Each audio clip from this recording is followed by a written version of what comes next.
Hello everyone and welcome back to our new video.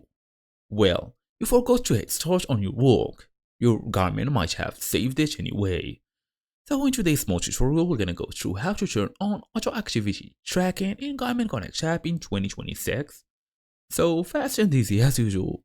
Let's get started.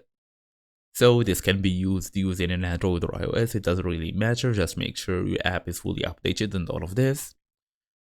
But first and first, what it actually does, well, auto activity tracking creates and saves an activity automatically when you move for like 15 consecutive minutes, including walks, runs, bike rides, all of this.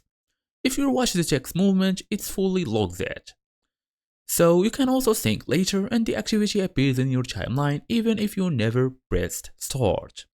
So all we're gonna do now is open your device, make sure you're fully connected to the internet, go all the way to Garmin Connect app.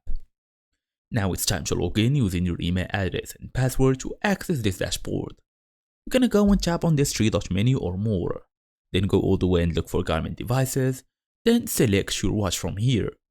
Scroll to activity tracking or device settings, then look for auto activity detection or move IQ. Toggle it on. On some watches, you can choose which activities to detect, including walk, run, or even more. So basically, after activating this option, you're gonna get these auto-detected activities show up with distance, time, and even calories. They do not include heart rate data or any GPS maps.